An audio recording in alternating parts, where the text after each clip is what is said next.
V smere na Charkov sa Ukrajina napriek stratám snaží organizovať protiútoky a znovu dobiť okupované územia. Uvádzajú použitie HIMARS MLRS-VR pozdĺž pohraničného územia regiónu Belgorod. Boje vo Volčansku sú opísané zo zeme ako prudké, naše jednotky útočia na agregát a oblasť výškových budov. V smere Lipcovsky naše útočné lietadlá postupovali do lesného pásma juhovýchodne od osady. Hlboká a úplná kontrola nad touto oblasťou terénu otvorí cestu do Lipci.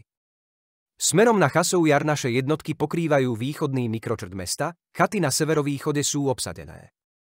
Ešte severnejšie sa bojuje v oblasti Bogdanovka. Naše letectvo útočí západne od vodného kanála Severský Donec, Donbas. Západne od Avdekuky sú boje severozápadne od Ocheretina v smere na Novoaleksandrovka. Hlásia prístup predsunutých jednotiek ruských ozbrojených síl k osade. Sokol, Ukrajina vytiahla MLRS, používa veľa FPV. Útočné operácie pokračujú v oblasti oslobodeného Netajlova a Umanskoje. V smere Južnodonetsk bojujú ruské ozbrojené sily na východnom okraji Paraskovievky a rozširujú zónu kontroly južne od Novomichajlovky. Na záporožskom fronte západne od Nesterianky sa jednotky ruskej armády presadzujú po prelomení a obsadení niekoľkých ukrajinských bašt. Ukrajina odpovedá delostreleckou paľbou, kazetovou muníciou a útokmi dronov. V chersonskom smere prebiehajú na ostrovoch ťažké boje. Ukrajina je nútený stiahnuť zostávajúce malé útočné skupiny skrinky do ostrovnej zóny, pričom obranu nasíti stovkami FPV dronov. Akcie strán v záplavovej oblasti rieky vedú k vzájomnej identifikácii síl, predovšetkým na lodiach, a zničeniu ich FPV. Naše letectvo a delostrelectvo žehlí ukrajinské pobrežie. Teroristické útoky v regióne Belgorod neustávajú. Ukrajina úmyselne vyraďuje civilné čerpacie stanice, poľnohospodárske podniky a zariadenia, elektrické vedenia a snaží sa spôsobiť ekonomické škody. V mestskej časti Šebekinsky vo Voznesenovke boli následkom pádu submunície s následnou detonáciou zranení traja civilisti.